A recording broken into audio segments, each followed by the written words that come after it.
नमस्कार, आप देख रहे हैं खलबली दर्पण। मैं देव जी आप सभी दर्शकों का स्वागत करता हूं। हमारी मौजूदगी अभी उत्तर मार पंचायत के वार्ड नंबर 1 बछरुस्का गांव में है और हमारा जो अभियान है मकई के खेत के सृजन व्यवस्था पर लगातार हम कवरेज करने का प्रयास कर रहे हैं और इसी क्रम में हमारी जो पद यात्रा है इस गांव तक आ पहुंची है और हमारे साथ एक खास चर्चा में जुड़े हैं जनसंपर्क अभियान के संयोजक सुभाष चंद्र जोशी जी और यहाँ के जो और खास प्रतिनिधि हैं, इनसे भी हम जुड़ने का प्रयास करेंगे कि आखिर गांव के लोगों को, जो किसान हैं, उनको मकई की खेती में जो कितनी परेशानी आ रही है और सरकार जो उसका लागत मूल्य को लेकर के भी अलग अलग तरह की रणनीति अपना रही है, तो ये अपने आप में बहुत बड़ी बात है और यहाँ पे ध्यान आकर्षण कराने की चीज़ है। इस संबंध में आपका क्या विचारधारा है, क्या कहना चाहेंगे इस समर्थन मूल्य को लेकर के?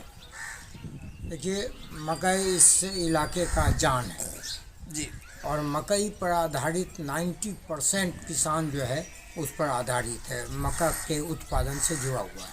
ऐसे भी खगड़िया को एशिया महादेश में माना जाता है मकई को लेकर। बिहार की बात नहीं करें वह छोटा पड़ेगा, भारत की बात करें वह भी छोटा पड़ेगा। एशिया में सबसे बड़ा क्षेत्र है ये, जो कोसी का कछाड़ का इलाका है। कोसी और बागमती के बीच में जितनी गांव है वो सीतामढ़ी, शिवहर से लेकर के मुजफ्फरपुर, समस्तीपुर और इधर खगड़िया, बेगूसराय के साथ साथ इधर सहरसा, सुपौल, मधेपुरा, अररिया, किशनगंज तक मक्का का उत्पादन बहुतायत मात्रा में होती है। खास करके इसमें सबसे महत्वपूर्ण खगड़िया, समस्तीपुर या हाजीपुर का एरिया है और इधर कटिहार, कुछ भाग मुंगेर और कुछ भाग भागलपुर का भी है, जो मक्का उत्पादन के क्षेत्र में इतिहास बनाता है। यह इसी बात से पता चल जाता है आप देखेंगे बगल में बखरी स्टेशन, सलोना स्टेशन है और खगड़िया हुआ, बदला घाट हुआ, इधर क्या बोलते हैं मानसी है, बदला है, ये सभी जगह रैक पॉइंट है। सब आसपास का क्षेत्र है और सभी जगह रैक पॉइंट बन चुका है।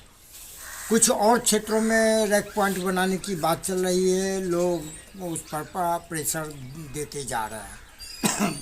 कहना ये था कि मकई का समर्थन मूल्य 1940 रुपया।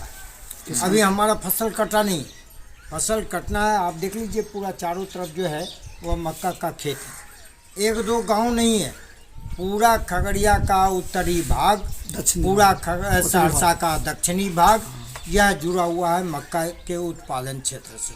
चाहे वह बिलदौर की बात करें अथवा अलौली की बात करें, ये सारे लोग हैं। लेकिन जैसे जैसे वह पक कर के तैयार होते जा रहा है हमारा फसल मकई, वैसे वैसे किसानों के दिमाग पर एक प्रेशर बनता जा रहा है।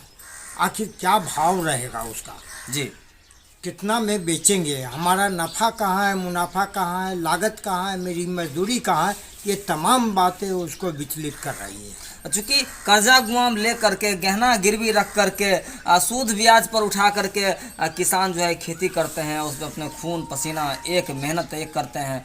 और जैसे कि बेटी को अगर ब्याहने से पहले उसकी जो परवरिश होती है उसको मानकर किसान अपना खेती करते हैं और उसके बाद आत्महत्या पर मजबूर हो जाते हैं, तो इसको लेकर के आप खास बात करें। आपने सही कहा, आत्महत्या भले ही ना किया हो लेकिन स्थिति आत्महत्या करने लायक बन जाती है जी। जब हमारा फसल काट कर के खेतों से घर में आ जाती है, जब हमको बाजार में बेचने की नौबत आती है, जो वो तगादा जिससे हमने कर्जा लेकर के खेती करने का काम किया है यहाँ के किसान, वह बेहद दबाव में रहता है जी।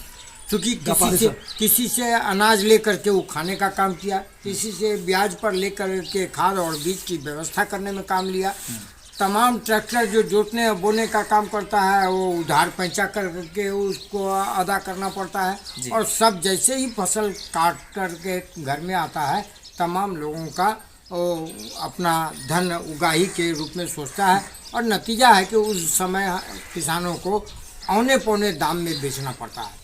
अब देखिए 1940 रुपया प्रति क्विंटल सरकार का समर्थन मूल्य है।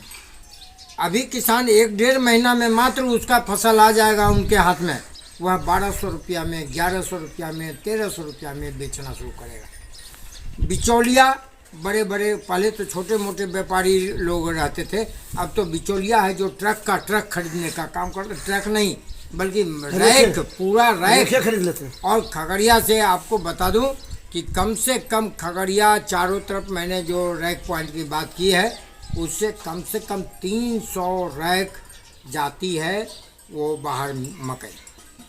और उसकी स्थिति होता है, मकई का किसान तो फटेहाल है, वो करोड़पति अरबपति, अरबपति का खरबपति हो जाता है, करोड़पति का अरबपति हो जाता है। किसान बेहाल है, अपना लुंगी ठीक से नहीं खरीद सकता है, अपना बाल बच्चे का भरण पोषण ठीक से नहीं कर सकता है।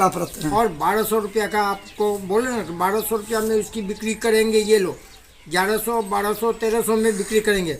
और उधर 1940 रुपया, यानी 740 रुपया प्रति क्विंटल इनको हर हाल में जो इनको मुनाफा आना चाहिए, बिचौलिया अपने घर परिवार का परवरिश करते, वह बिचौलिया लूट के चल जाता है। अब सवाल ये है कि इसको कंट्रोल कैसे किया जाए। तो कंट्रोल किया जा सकता है कि सरकार कम से कम सीमांत किसान जो हैं या 10 बीघा 20 बीघा से कम खेती करने वाले जो लोग हैं, वह बेहद दबाव में रहता है और आत्महत्या की स्थिति इन्हीं के सामने होती है। तो इनको जो 7,000 रुपया प्रति क्विंटल के हिसाब से आती है, वो क्या बोलते हैं 740 रुपया प्रति क्विंटल, जो इनको इनका नफ़ा छूट जाता है, नहीं ले पाता है, बिचौलिया के चक्कर में चले जाते हैं, तो वह इनका शोषण हो जाता है।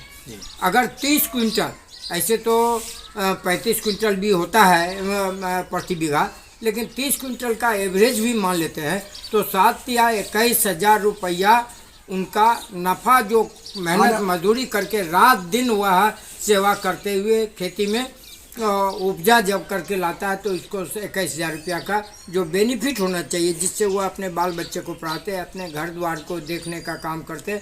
किसी के चेहरे पर आप देख लेंगे कि 20 बीघा ज़मीन का मालिक है और चेहरा जो है अचार के तरह, खिपटा की तरह नजर आता है। तो ये स्थितियां बनी हुई है। तो सरकार को ऐसी स्थिति में खरीद की समुचित व्यवस्था करनी चाहिए। और हमारे यहाँ मैंने पहले ही कहा है 90% कह रहे हैं तो वो कम है, 99% भी कह दें तो अतिशयोक्ति नहीं होगी। क्या नाम हुआ? Dashrath Chaudhary, ward number 1। आपका घर यहाँ हुआ। अच्छा, एक बात बताइए, अभी आप लगातार किसान के कार्यक्रम से जुड़े हुए हैं, खुद किसान हैं, आप भी खेती करते होंगे।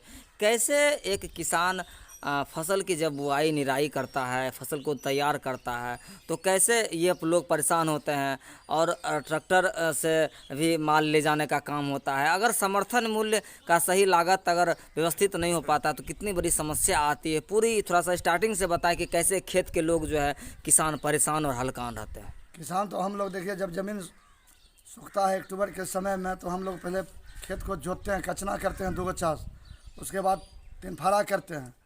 उसके मान लीजिए ना कि 5,000 रुपये बीघा पड़ जाता है खेत जोताई का। अच्छा, 15,000 रुपया पड़ जाता है जोत से लेकर मकई रोपने तक में। उसके बाद 5,000 रुपया लग जाता है खाद बिया का, माने 20,000 21,000 रुपया जो है प्रत्येक बीघा जमीन में लगता है। अच्छा, हाँ, बोने में। अच्छा, ठीक। उसके बाद मकई जब पक जाता है, तो मकई काटने के समय में जब बारिश आ जाते हैं, तो उसके लिए जाल खरीदना पड़ता है, तिरपाल खरीदने पड़ते हैं, खरिहान कहीं नहीं मिलता है, खेते में खरिहान बनाना पड़ता है, उसको पन्नी से लगाया जाता है, जाल बिछा के उसके बाद सुखाया जाता है। जब बरसात के टाइम आता है तो किसान उसमें तबाही हो जाते हैं, जौन बोन के करते करते बुझिए किसान उसमें तबाह हो जाते हैं। तबाह होने के कारण भी फिर फसल उठा कर यहाँ से खगड़िया भेजने में गाड़ी घोड़ा को 2 रोज़ 3 रोज़ लाइन में लगना पड़ जाता है। सुगरकोल घाट में 3 रोज़ 6 रोज़ घाट में नाव पर लाव के टपने में, इस पार में लाव रख जाता है नाव टपाने में। और उसके बाद सही समय से हमारा फसल स्थान पर पहुंच नहीं पाता है, सरकार के पास नहीं पहुंच पाता है, और बीच में बंदर बांट होता है। हाँ, वहाँ जब जाते हैं तो सब जितना भी है दाम, हम लोग दाम सही पा नहीं पाते हैं। हाँ, सही दाम नहीं पा पाते हैं। जो अभी बताए हैं जोशी बाबू कि 1940 रुपये भाव होना चाहिए असली में सरकारी में, हम लोग को 1,000-1,200 में बेचना पड़ जाता है मजबूरी में। कोई इससे ज़्यादा दाम दे ही नहीं सकता है। जहाँ भी जाइए, जो भी गद्दी में जाइए, सब गद्दी में एक ही भाव लगाता है। तो सरकार के स्तर से इस पर कोई पहल नहीं हो रही है? सरकार की तरफ से कोई पहल ही नहीं होता है, क्या करेगा। बेटी का विवाह, श्राद्ध, जिसके साथ कर्जा लेन देन होता है, उसी में बेच बाच को उसको देना पड़ जाता है। किसान इसी में तबाही रहता है, किसानी का कोई नफा आ ही नहीं सकता है। किसान को तो सरकार ने चाहेगा, जैसे हमारे जोशी बाबू ने बताया है कि 1940 रुपये मूल्य मिलना चाहिए। अगर उस हिसाब से अगर मिलते हैं तो हमारे किसान को कुछ जान बचता है, लेकिन वो नहीं हो पाता। चलिए धन्यवाद। इनका टोटल, चाहे खेतिहर मजदूर हों, उनकी भी जीवन इन्हीं पर टिका हुआ है।